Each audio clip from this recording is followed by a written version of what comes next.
Hi class, and welcome back to Intro to Psych. Today we're going to cover Chapter 12, Psychological Disorders. And I always like to start off with this chapter with a kind of a quick warning that let's avoid medical student syndrome, this idea that just because we read about these things doesn't necessarily mean you have them. However, if you really do feel like this is something that really strikes a chord, go speak to somebody. Even a general practitioner is a good idea.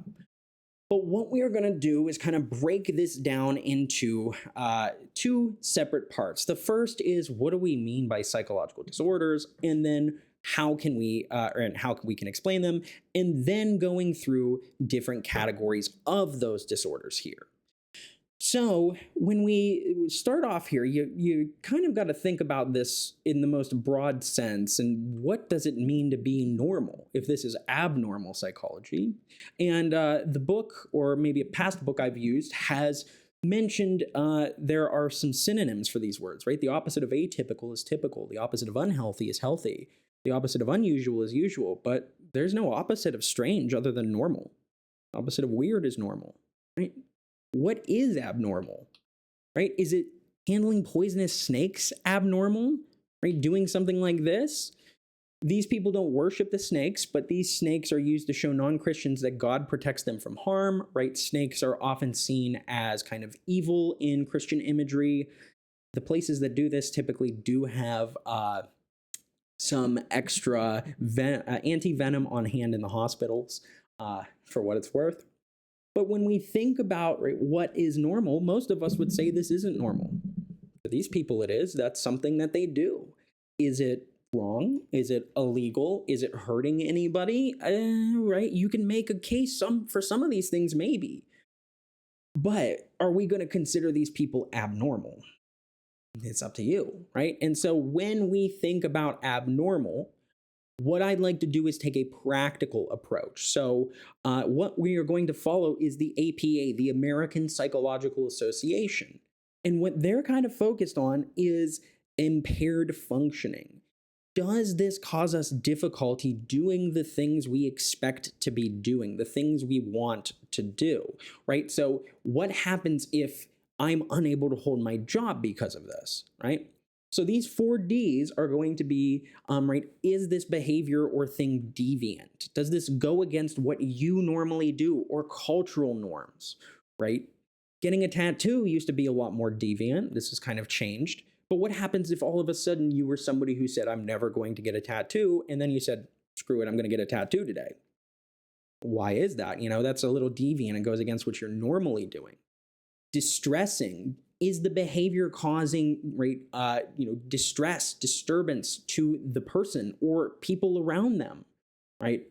If I just decide to quit my job and have a completely manic episode, I might be having a good time, but my family isn't. Dysfunctional, right? Does this behavior stop your normal functioning? Does this does this make you unable to do what you normally or should be doing? And then lastly, dangerous. Is this behavior, causing possible danger to yourself or others? And this could be things like not eating even, right? This doesn't mean doing a extremely self-harm behavior necessarily. And as kind of a side point, we also want to mention the fact that there's a major stigma around mental illness. And this has changed in the past 20 years. It's still not there. But typically people see themselves as mentally healthy, and then there's this outgroup of people who are mentally ill, and we might treat them differently, might have a stigma against them, think that they're less than us. Oftentimes this is because of what we call illusory correlations, right? If you see a mentally ill homeless man, you might think, oh, that's what mental illness looks like, when many people are managing or treating their illnesses. And so if people are having this stigma that I'm not a crazy person, it might cause them to not seek treatment.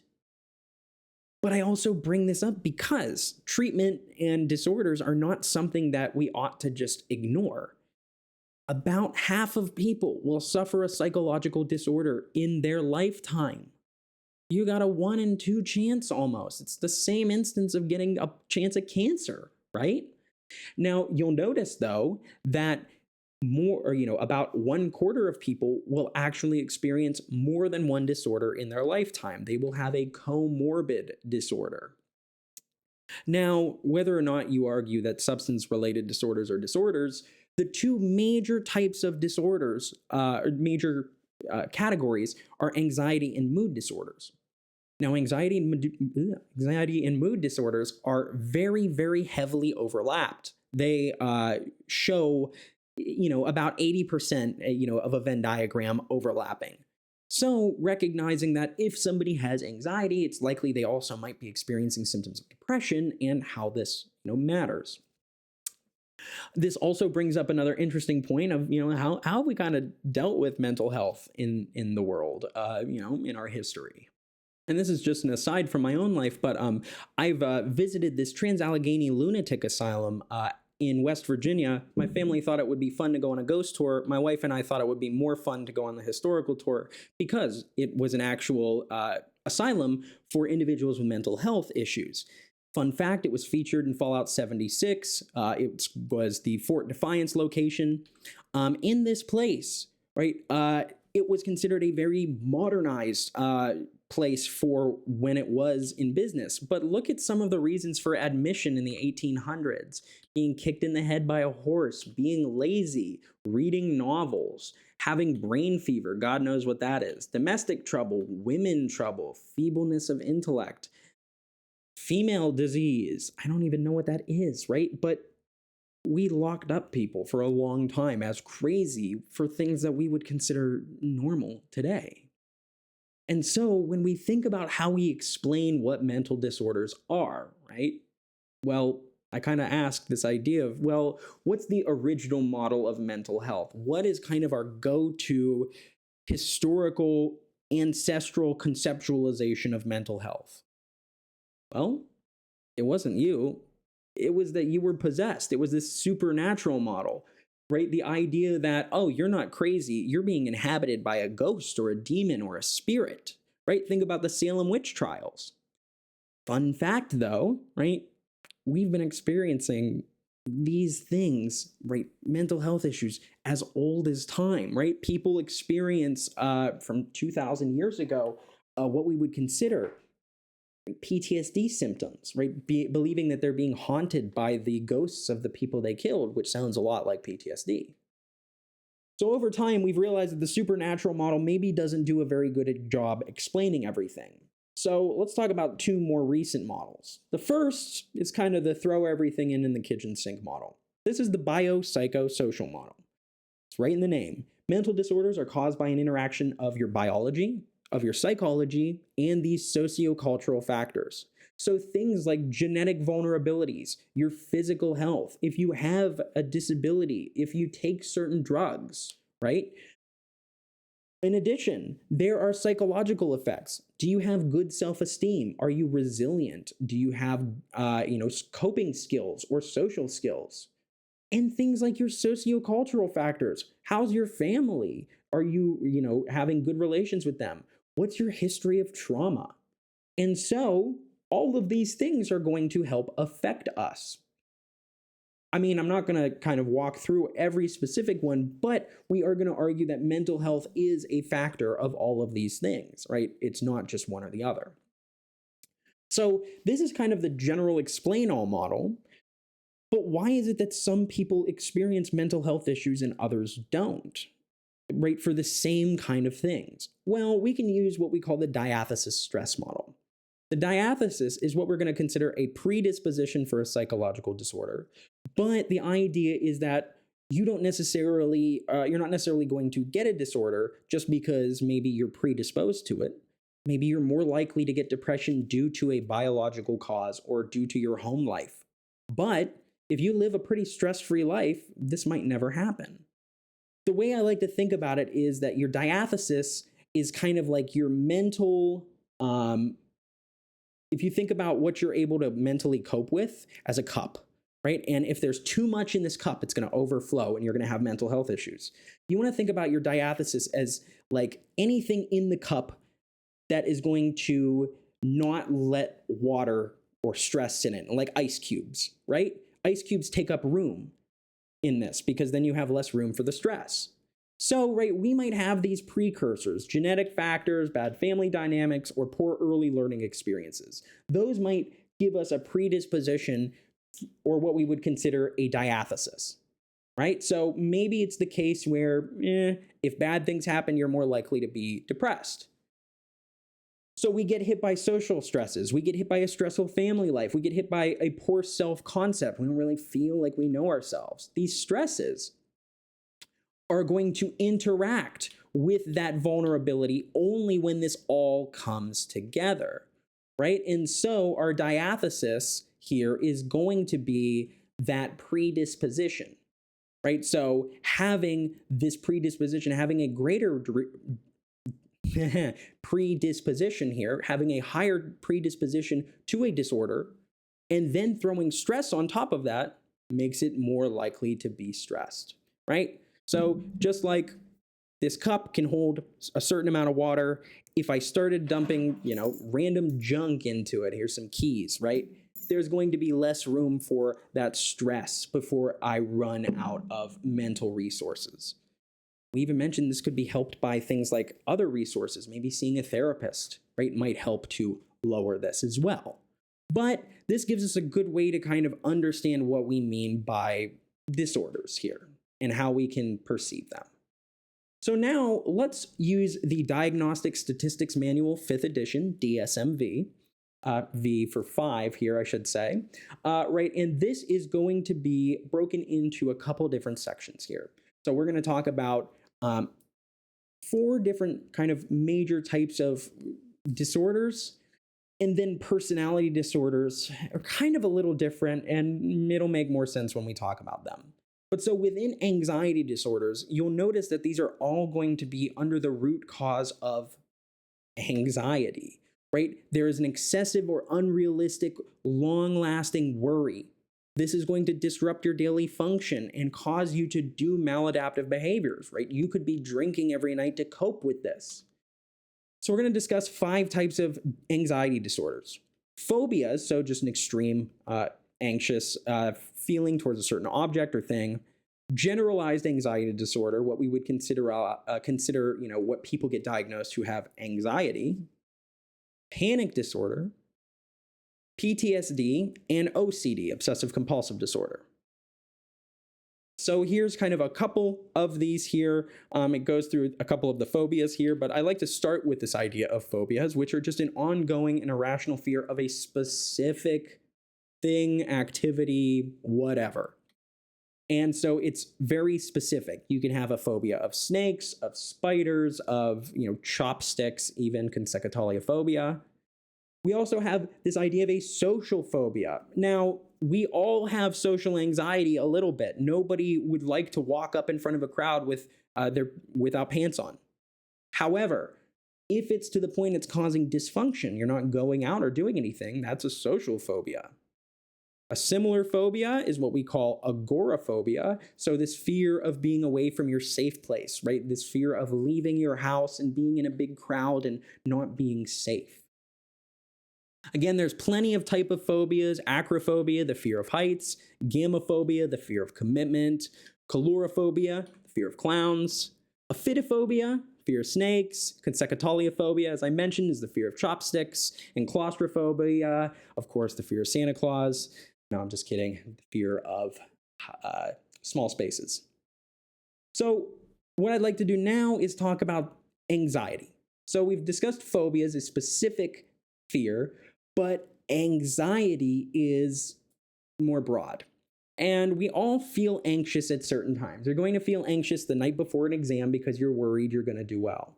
But anxiety, having big A anxiety, is never going away, right? Generalized anxiety disorder is a long-lasting, continuous anxiety that's not going away.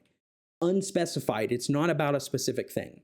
If you are working on a very, very stressful job for a year and are anxious, you at least know why. I'm not saying that that's not a generalized anxiety disorder level of problem, but right, it's the idea that you're anxious about nothing in particular, which is causing irritability, sleep problems, and the inability to concentrate. This is diagnosed more common in women than men, but that doesn't necessarily mean that. I think there is a bit of a disparity in terms of who is actually getting, kind of hit with this diagnosis.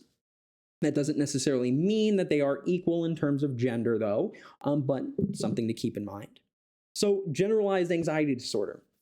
I'm anxious about everything, and I don't know why, and it doesn't go away. Compare that to panic disorder.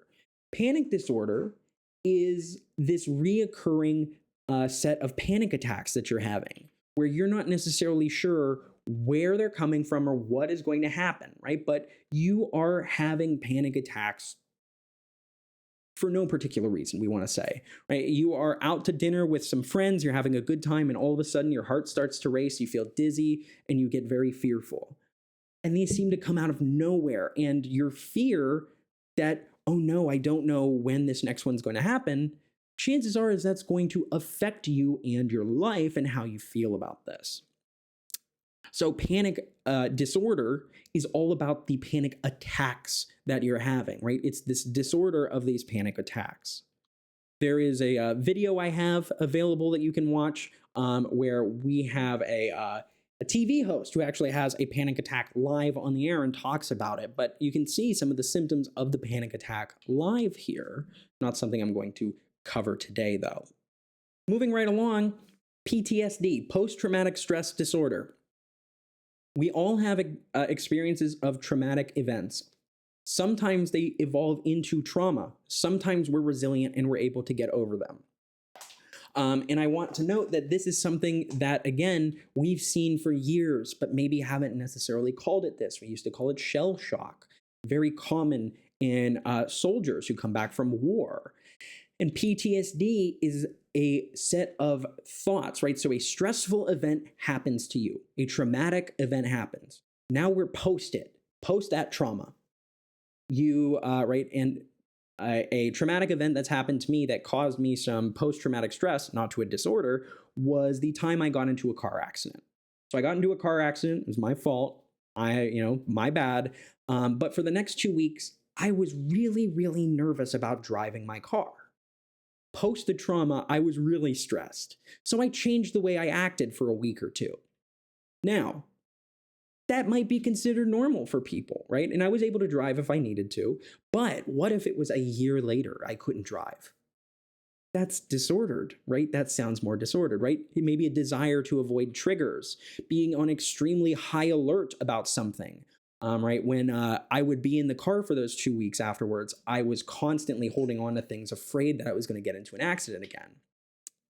This is going to lead to changes in mood and distorted thinking.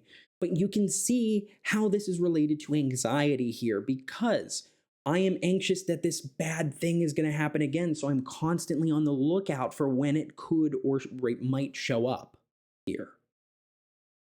So that's PTSD. OCD, obsessive compulsive disorder, is going to be a series of obsessions and compulsions, right? It's right in the name. And the idea is that you have obsessive thoughts, and those lead to compulsive behaviors that you feel compelled to do. So obsessions are these thoughts that don't go away for you, and compulsions are this behavior you do to get rid of this. Think about how this is going to work in terms of conditioning. I feel a thought that I don't like. Maybe I'm afraid I didn't lock the door. I feel anxiety. Oh shit, somebody's going to break into my house. I need to go home and lock the door and make sure it's locked just that right way. When I positively reinforce myself for doing the behavior, what have I learned? That if I go home and lock the door again, double check that lock, I'm going to feel better. And so the idea is you're actually feeding into your anxiety here. So this is what we call the OCD cycle, right? We have an obsession or an intrusive thought. We have an impulsive image or idea in our mind. And so we feel distressed, we feel anxious. That leads to a compulsion. I must do this to get rid of that anxiousness. We feel relief, right? We remove that bad feeling from us. We've been reinforced. So now we're going to do it again. This is way too old of an example for any of you, but maybe you have heard of the old Nickelodeon show Double Dare, where people used to get absolutely disgustingly dirty, slime people, etc. The host of the show had OCD, and he absolutely hated getting dirty, but he was able to overcome this with a lot of hard work. An interesting thing that you can go ahead and see if you would like to. But why do we have anxiety disorders? Well, if I knew, the world would be a lot different here. But we can think about it for a couple different reasons. On the biological side of things, we know that some of these run in families. Maybe it's the case where some of our nervous systems are just kind of oversensitive to stress. Our fight or flight response get triggered earlier. Psychologically, a lot of this comes down to your mind in terms of, right, do you have a lot of external stress out there? How have you learned to handle stress? How are you handling your thoughts? Are you making mountains out of molehills? And then, of course, this diathesis stress model, you might have a predisposition to this. But unless you experience enough stress, you're probably not going to actually reach that level here.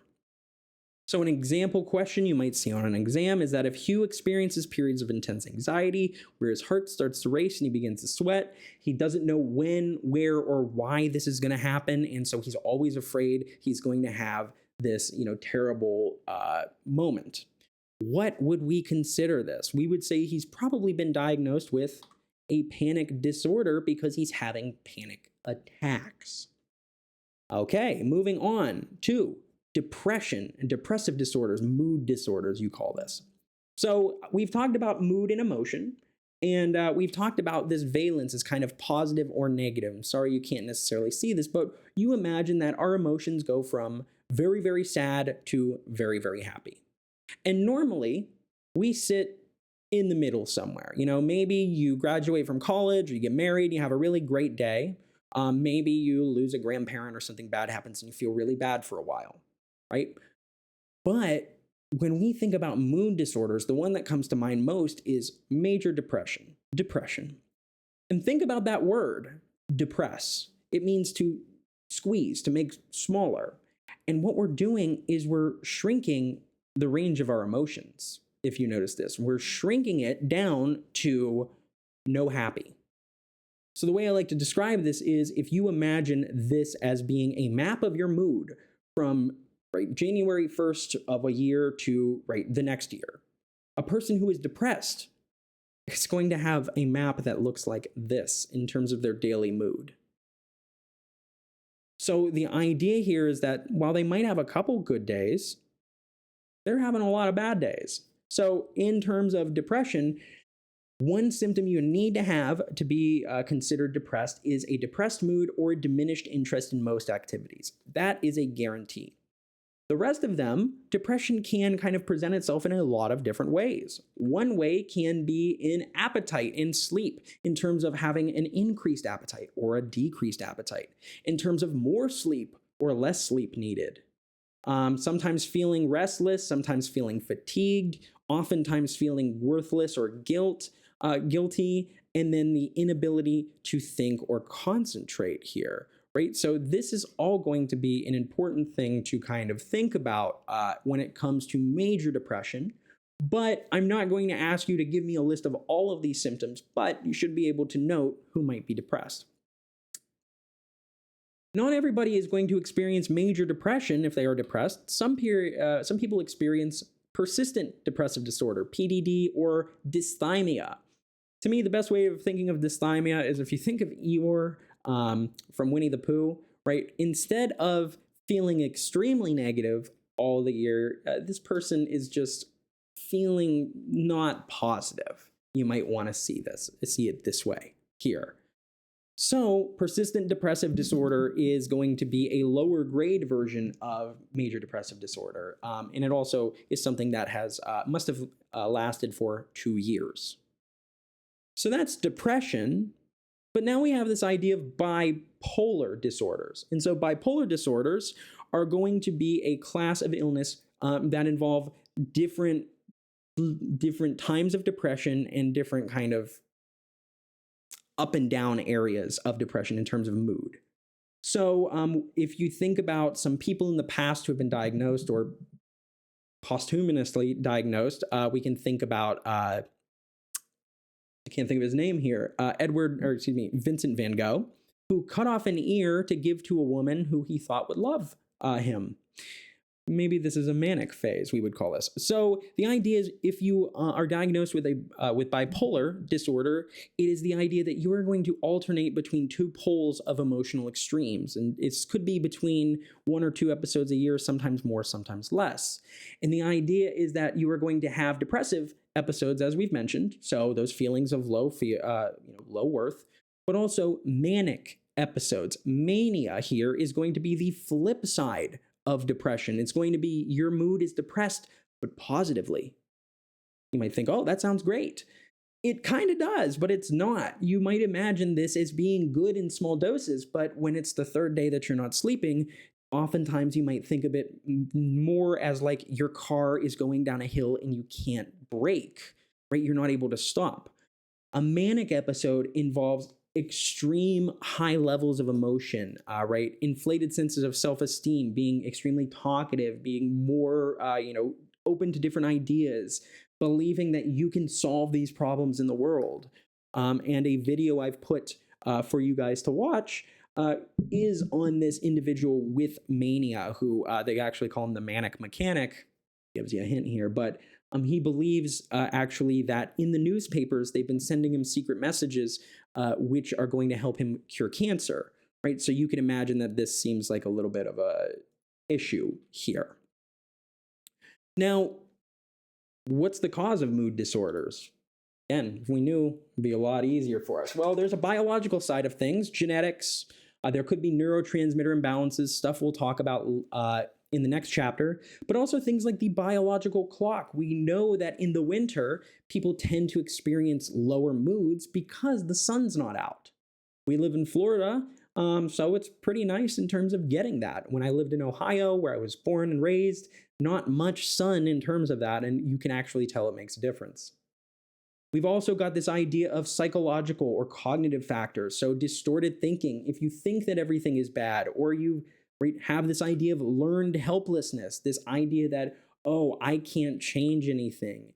Everything's going to be bad. Why should I even try? That's going to increase feelings of depression here. So an example here, right, if your friend tells you that last month he was having trouble getting out of bed and eating, and now he has unlimited energy. He said in the past hour he's going to run a marathon, buy an expensive sports car, he's going to write to the leaders of the Middle East and offering his services as peacemaker, you're probably going to say that he's been diagnosed with a bipolar disorder, both this very high manic phase and a low depressed phase there at the beginning. So moving on from there, let's briefly talk about dissociative disorders. I don't have much to say about them, though they are something that is becoming more and more common.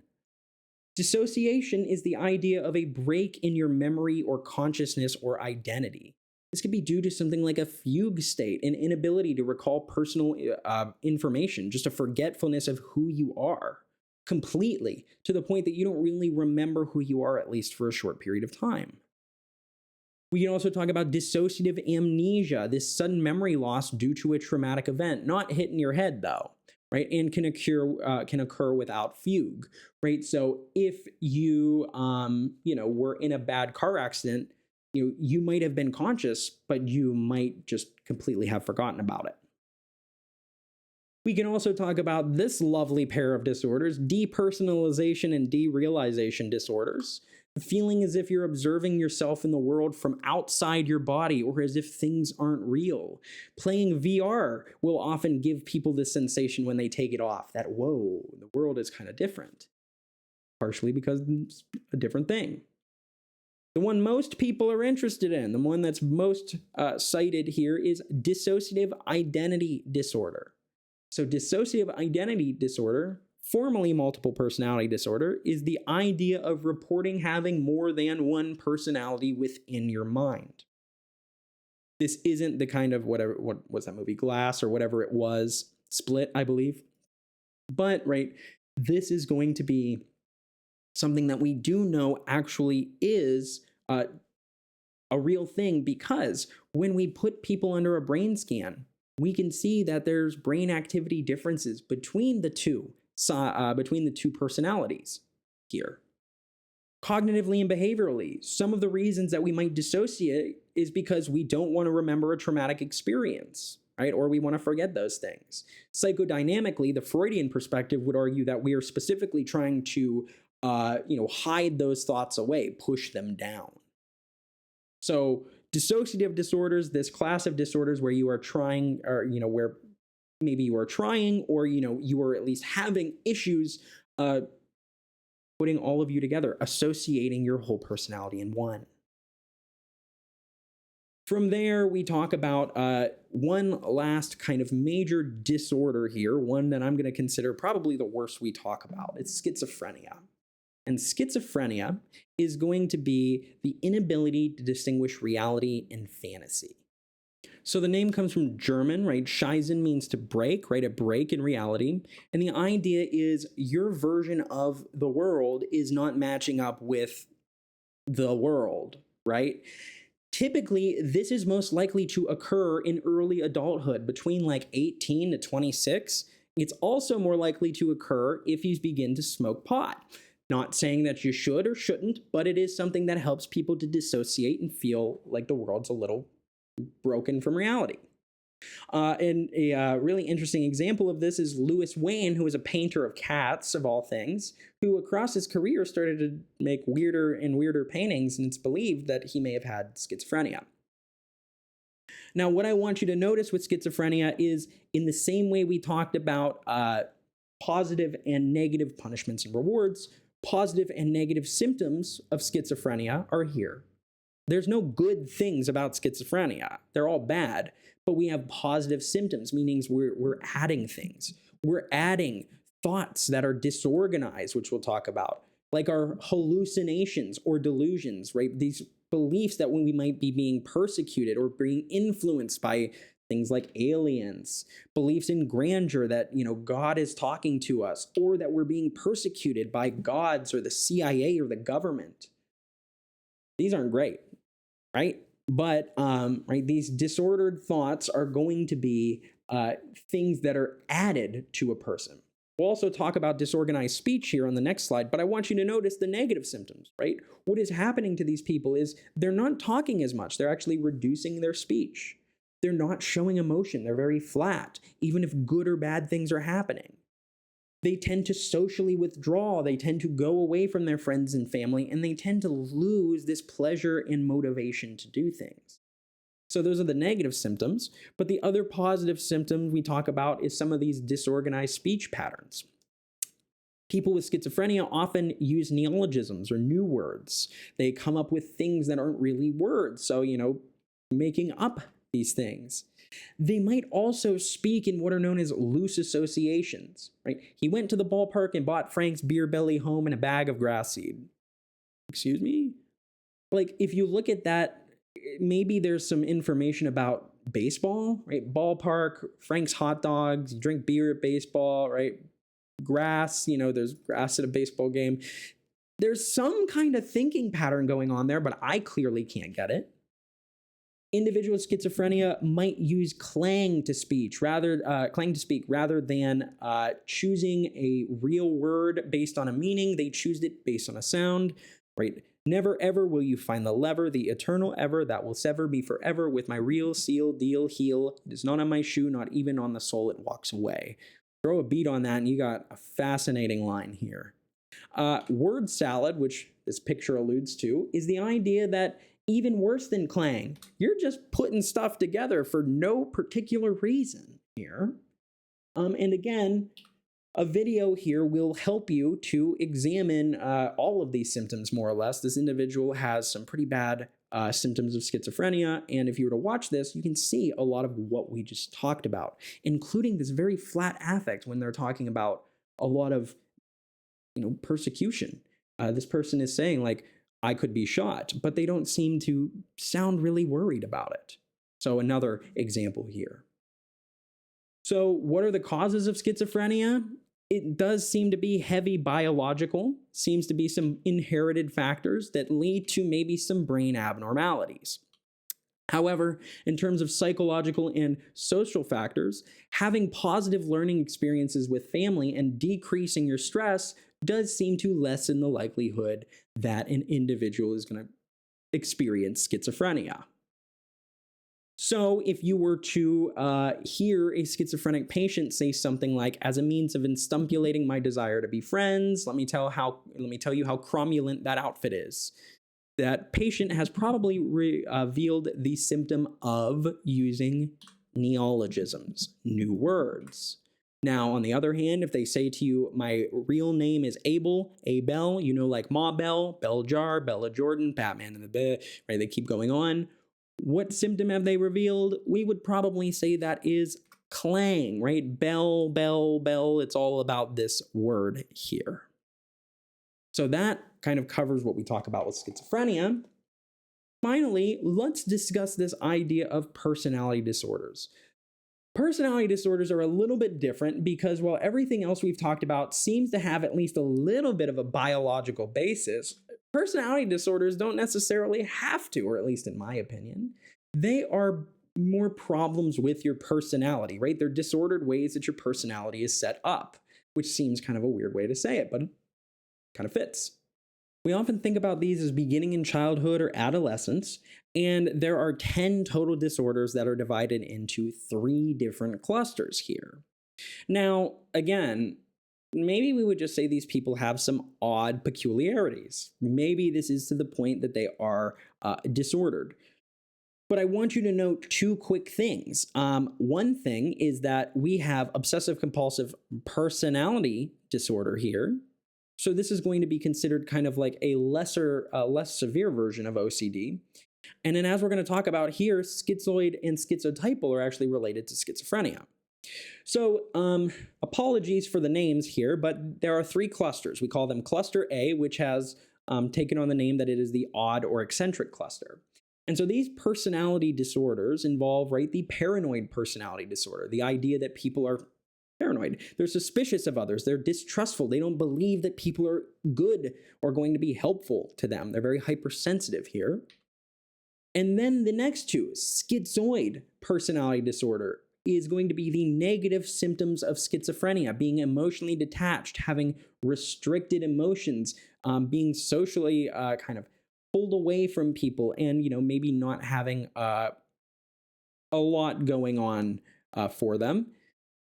Compare that to schizotypal, the positive symptoms of schizophrenia. So while this is also going to involve being socially detached because you seem to be a bit strange, this is going to involve more like odd thoughts or behaviors, but not to the point that we would call them schizophrenic. So I promise that on an exam, I would never make it never try to make you determine between schizoid and schizophrenia or schizotypal and schizophrenia, but knowing that this is like schizophrenia light, and I don't mean to say that in a rude way. The next cluster is called the dramatic erratic cluster. What an interesting name here. The first type of personality disorder in this cluster is histrionic. And histrionic personality disorder is going to be focused on being the center of attention, having emotions and eyes on you, even if it's bad. A person with histrionic personality disorder, right, if they're at a house party and everybody's having a good time and somebody goes up to, make an announcement and is talking for a while, this person is going to do something, bad or good, to get the attention back on them. Right? And that's not necessarily a good thing. People often get histrionic a little bit confused with narcissistic, and narcissistic, we've probably all heard this before, but the idea that we're exaggerating our own self-importance, we feel better than everyone else. So a narcissistic person at the party that we just were talking about is going to only get people's attention by talking about how great they are or doing something that makes them look good. A histrionic person might start a fight even if they look like the bad person here, just to get people's attention. The next one is borderline personality disorder. This is often mistakenly called bipolar, by people who aren't really thinking. But borderline personality disorder is going to be what we would consider an intense, unstable set of emotions, relations. It's the idea that you're on the border of a lot of different feelings, right? Maybe you haven't developed a full personality that kind of keeps you centered here.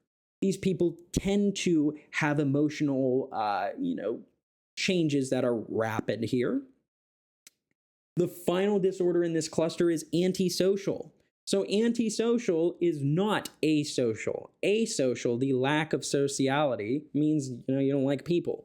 Anti, against, right? So antisocial is not just being a person who wants to sit at home alone, right? An antisocial person is the kind of person who is going to be a psychopath, right? They are going to be a scam artist.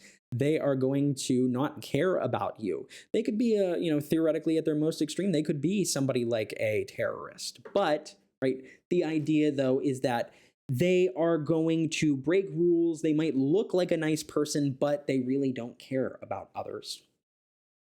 Finally, our last cluster is the anxious and fearful cluster. So we have avoidant personality disorder, right? So somebody who is oversensitive to criticism, afraid of feeling inadequate, right? These people, if you have a house party, aren't going to show up, right? They're too afraid to come. They don't want to be seen as, having a problem.